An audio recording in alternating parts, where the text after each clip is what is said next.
Hello students, welcome on my YouTube channel English Dose. Today we will study our chapter number 7 Glimpses of India part 1 A Baker from Goa, which is written by Lucio Rodriguez. Before moving to the original text, first of all we will take a small introduction to the chapter A Baker from Goa. This is a pen portrait of a traditional Goan village baker who still has an important place in his society. A baker from Goa revolves around the relevance of a baker in the Goan culture, which dates back to the time when Portuguese ruled over the city of Goa.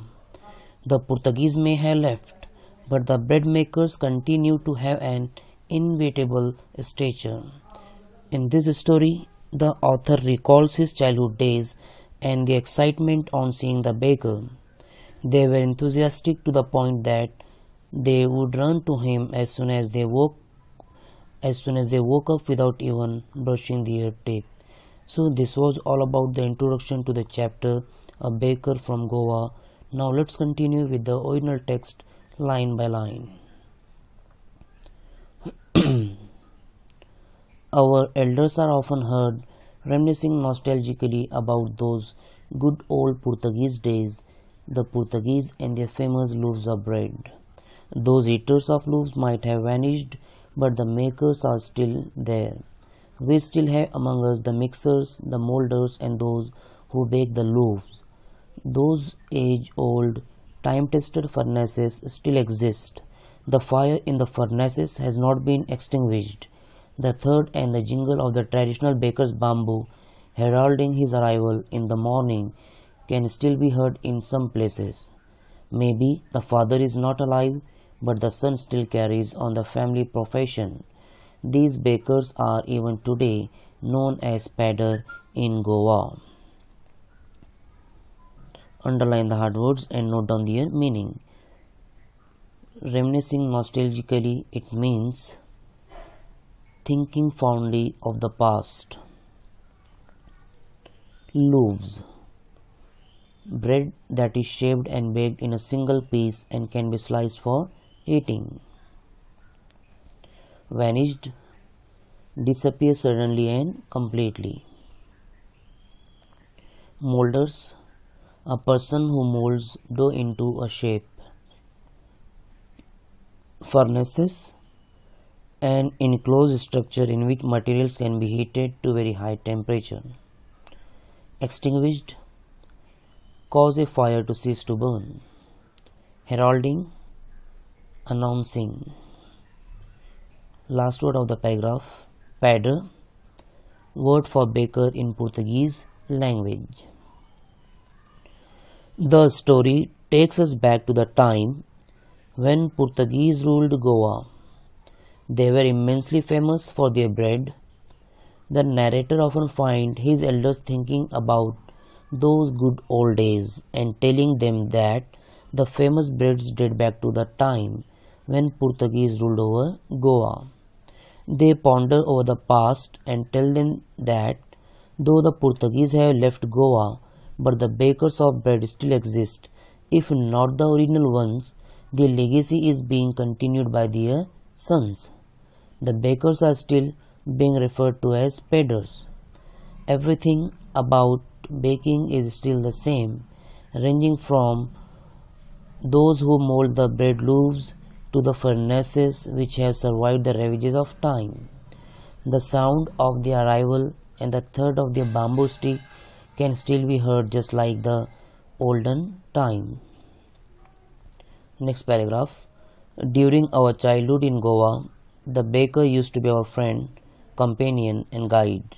He used to come at least twice a day.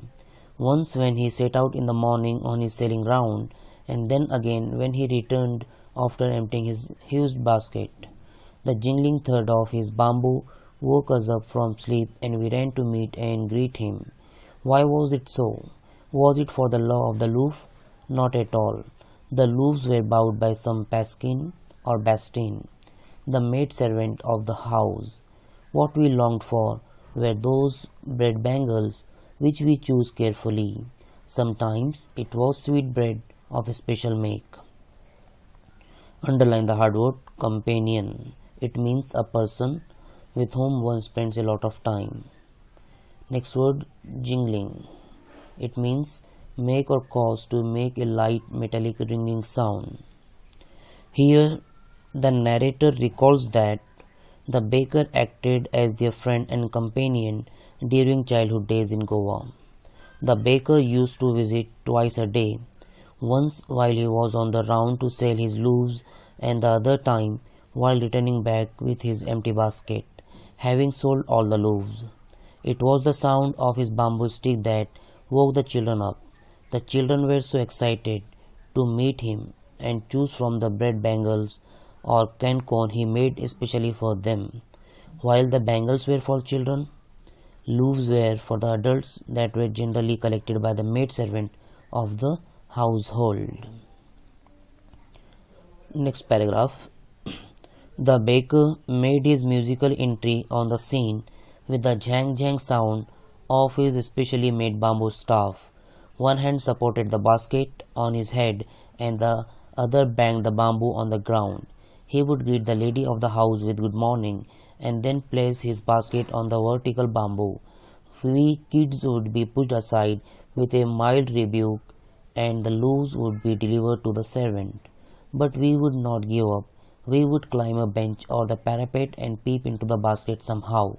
I can still recall the typical fragrance of those loaves, loaves for the elders and bangles for the children. Then we did not even care to brush our teeth or wash our mouths properly. And why should we? Who would take the trouble of plucking the mango leaf for the toothbrush? And why was it necessary at all? The tiger never brushed teeth. How he could wash and clean up everything so nicely after all.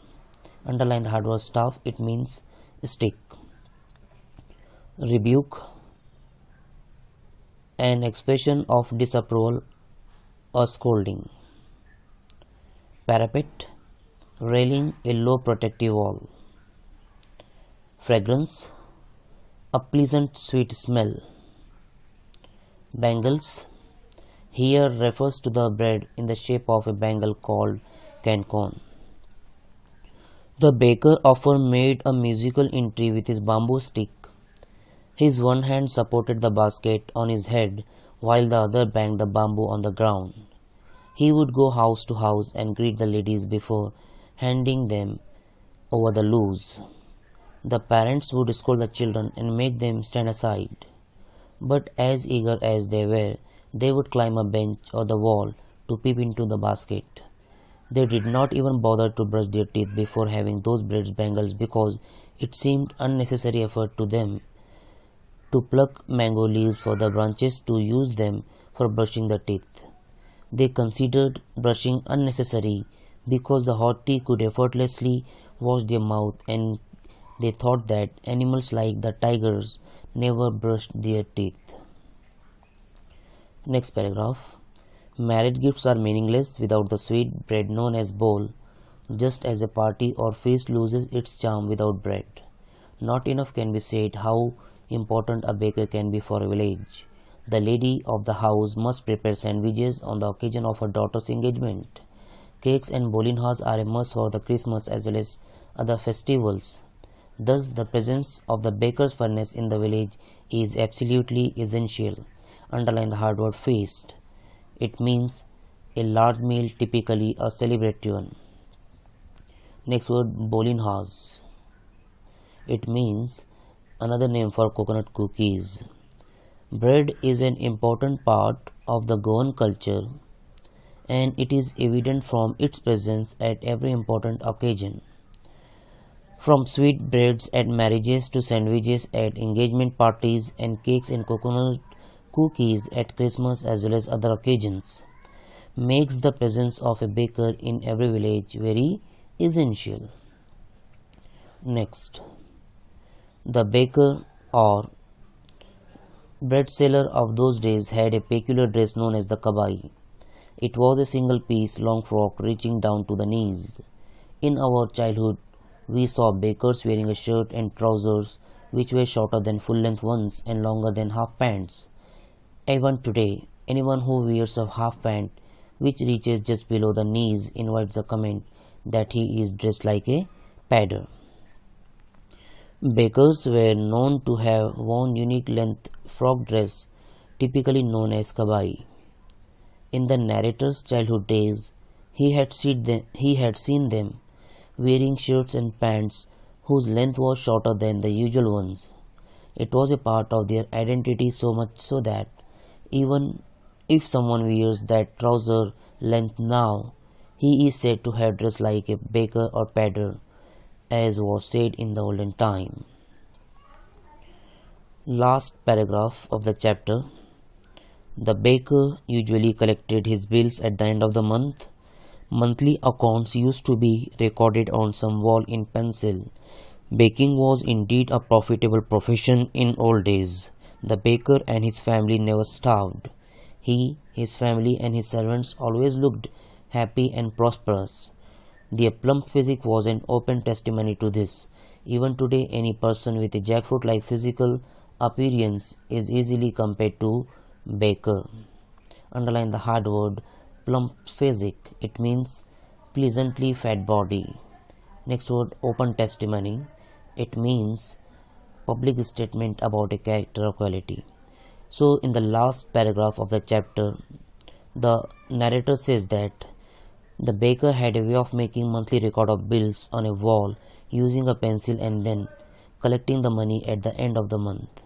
Baking has always been a profitable profession. The baker's family and workers have always been happy and joyous.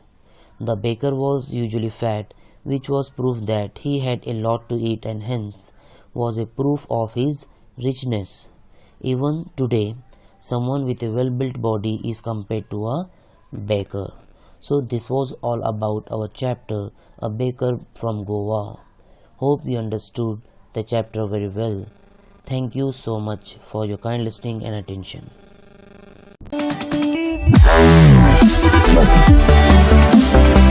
Wow.